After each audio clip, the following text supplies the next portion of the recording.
বাদ বাংলাদেশ भेजना বললাম স্যার আপনার চা বাগানে সবাই সেম মজুরি পায়। হ্যাঁ হ্যাঁ আপনার চা বাগানে কি সবাই সেম মজুরি পায়? চাय বাগানে এই সময়ে 280 টাকা तो खुलुमबाय बयखौबो फिन खनसे गोदान भिडिअ फरायबाय तो लोगोफोर गोबाव सम जाबाय माने बैसागु रंजाबाय आरो गोबां टाइमा आंखाल तो माखासे आपडेट आं नोंथांमोननो होआखै थेवब्लाबो गेजेर गेजेर भिडिअखौ होबाय थादोंमोन तो नैबे समाव नोंथांमोननि गेजेराव जिहेतु वेस्ट बेंगलाव एसेम्बलि इलेक्शन जानो थांगासिनो बिनि माखासे आपडेट लानानै फैदों तो नोंथांमोना जोबजासिम नायलां भिडिअखौ तो जोंनि आसामनि बारग' सीएम डक्टर हिमन्त बिश्व शर्मा बिथाङा वेस्ट बेंगलाव दंहैयो आरो बिथाङा केम्पिं खालामगासिनो दं आरो बे केम्पिं खालामनायाव आसामनि बाथ्राखौ लानानै वेस्ट बेंगलाव मा फोरमायहरदों दा नोंथांमोना नैबे भिडिअखौ जोबजासिम नायलांब्ला बुजिगोन आरो गोबां हाजार हाजार लाख लाख थाखा रां खुमादों बिजेपि पार्टिया वेस्ट बेंगलाव दा बिनि माखासे आपडेट आं नोंथांमोननो होगोन नोंथांमोना भिडिअखौ जोबजासिम नायलांबाय था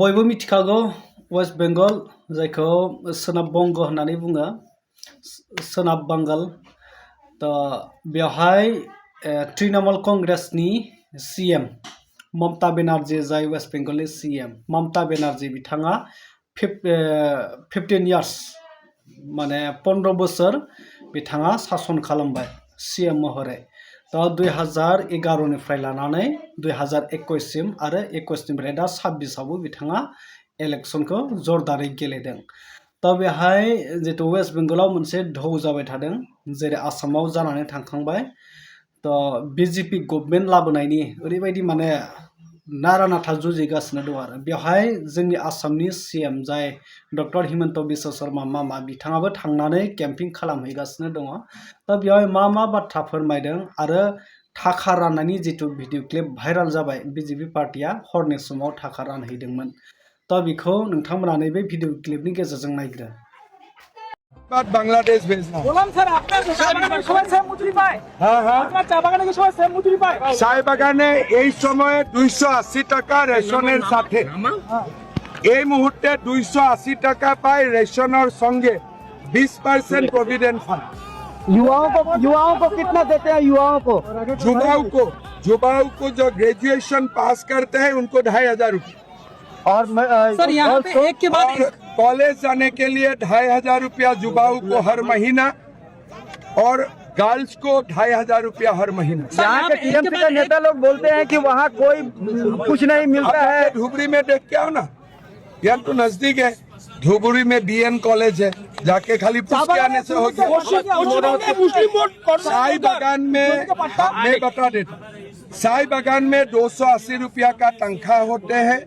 रेशन दैनिक रेशन कंपनी भी देते हैं, सरकार भी देते हैं। रेशन चावल का साथ साथ हम लोग दाल भी देता हूँ, चीनी भी देता हूँ और हम शुगर नमक भी देता हूँ और मास्टर्ड ऑयल भी देने वाले हैं। और चाय बागान का श्रमिकों को सरकारी नौकरी में 3% जॉब रिजर्वेशन होते हैं।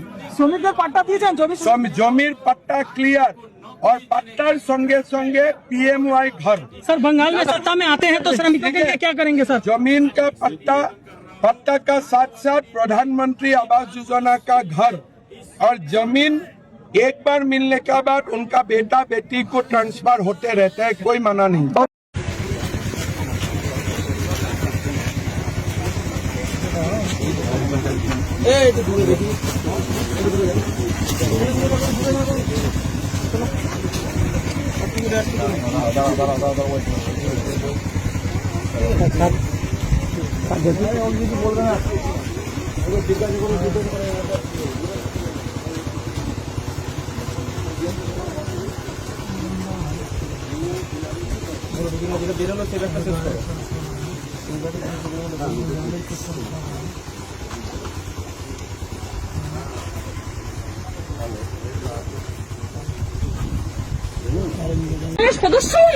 আপনার নাম কি?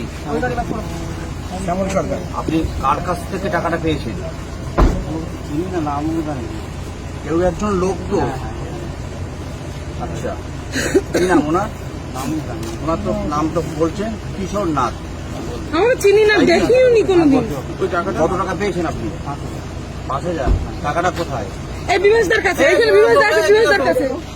এই এসব তোমরা যারা নিয়ে আসো ওই আমরা ক্লাবের কেউ না, আমরা ক্লাবের কেউ না। কত টাকার নোট? 500 টাকা না? কটা আছে? 10টা। কাকে কাকে উনি দিয়েছেন? আপনাদেরকে? হ্যাঁ, আমাদেরকে দিয়েছে। বার করুন। ক্লাবের উদ্দেশ্যে দিয়েছে, এটা ব্যক্তিগত নয়, তার ক্লাবের উদ্দেশ্যে নয়।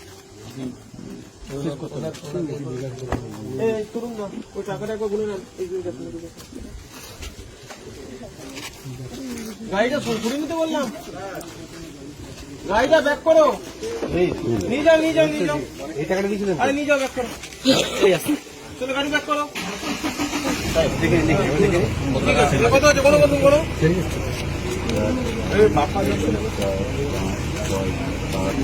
টাকাটা দিয়েছিলেন?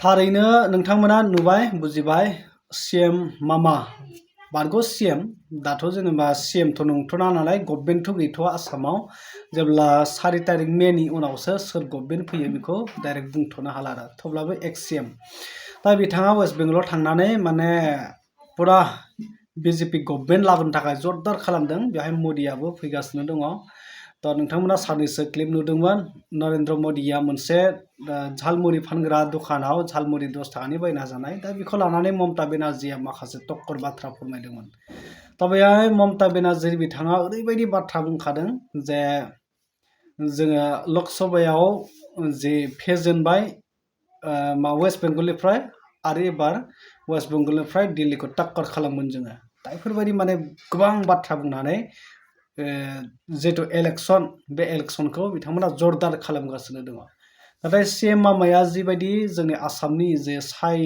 चा जाय टि ट्राइब सामजदुरिफोरनि जे दरमाहा बांहोनाय 280 टाका आरो गोबां रेशन बायदिनि गेजेरजों माखासे बाथ्रा फोरमायहैदों जे जायफोरा कलेजाव थांबाय थानाय सेंग्रा सिख्लाफोर स्टुडेन्टफोर दा बिथांमोननो 2500 करि प्रत्येक मासाव होयो होननानै बिथाङा बुंदों नाथाय बेखौ मोनदोंना मोनाखै दा बेहाय थांनानै फोरमायहैदों आरो दा बेखौ मोनदोंना मोनाखै मोननायथ' खोनाफेराखै प्रत्येक माहे माने प्रत्येक माहे मनलि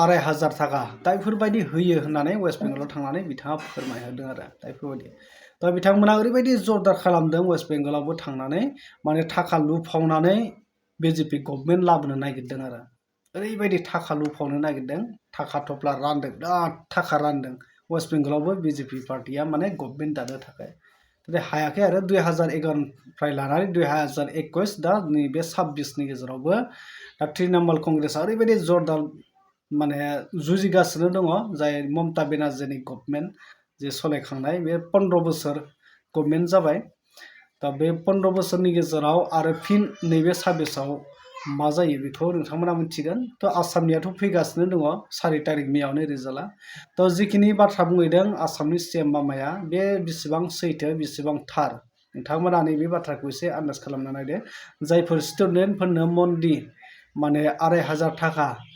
2500 माने मनलि होयो होननानै बिथाङा बुंदों नाथाय मोनोना मोना बेखौथ' जों दासिमबो मिथियाखै आरो बेफोरबायदि तो बिनि सायाव नोंथांमोना मा फोरमायो आं बांद्राय माने इम्पर्टेन्ट आपडेटबो होननानै सानाखै बेखौ जास्ट नोंथांमोननो नैबे बाथ्राखौ मिथिहोनोबा बाहेरानि जितु जोंनि सीएमआ मोनसे दोहौ खालामहैदों दा बे बाथ्राखौसो आं नोंथांमोननो फोरमायनो होननानै नैबे भिडिअ खालामनाय जादों तो नोंथांमोना मा बुजिनो मोनखो कमेन्ट खालामना फोरमायदो।